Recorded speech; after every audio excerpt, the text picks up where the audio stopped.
Hey everybody, just going to do a quick video, a little pre-setup evaluation of the Jasmine by Takamine, I'm not sure.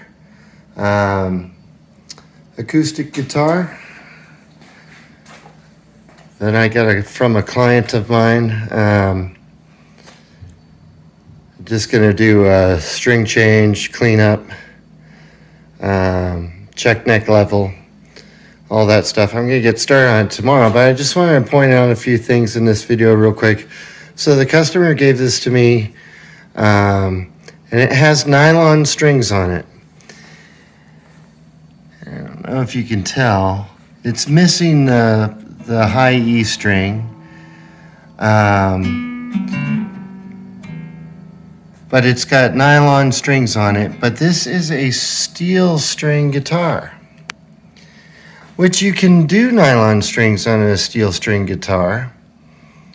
But I don't think it's going to work on this one without some other changes. The first thing I noticed was, let me see if I can get an angle where you can see it. If you notice the G string, the third string,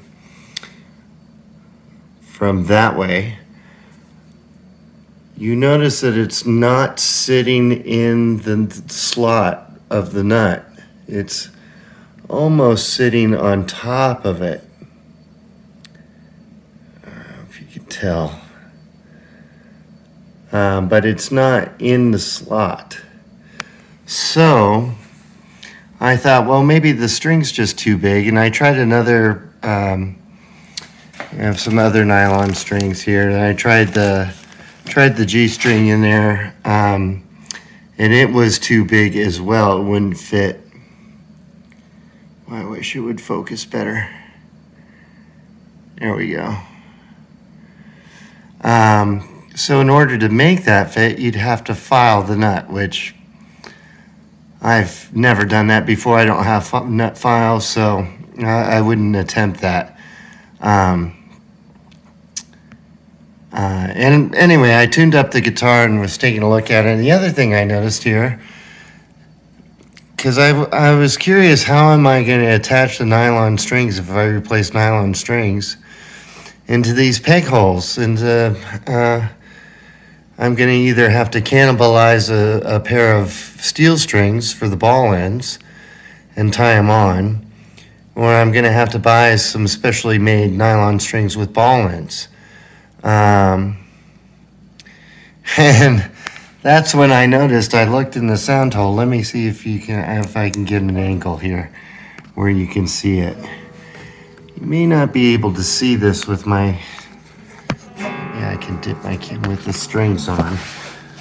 But if you notice down there, you can see these strings don't have ball ends on them either. They were just fed through there, and the only thing being holding them in is the pegs, which I'm guessing why that high E string is missing. It just wasn't enough friction. It just slipped out. I don't know the backstory on that, but that would be my guess, is why that string is gone, because it's not meant to be held in with just the peg and nothing else. So I talked to the customer. I'm going to put on a set of 9s steel strings. I think these are maybe they're not 9s. They're acoustic. But I'm gonna put on a lighter set of steel strings and see if he likes that. And I'll get started on that tomorrow, and I'll do a little video for that. Anyway, I just wanted to give it a little evaluation. I played the guitar. It sounds really nice. I can't wait to hear what it sounds like with the full set of strings on there. Anyway, thanks. Cheers. Have a good night.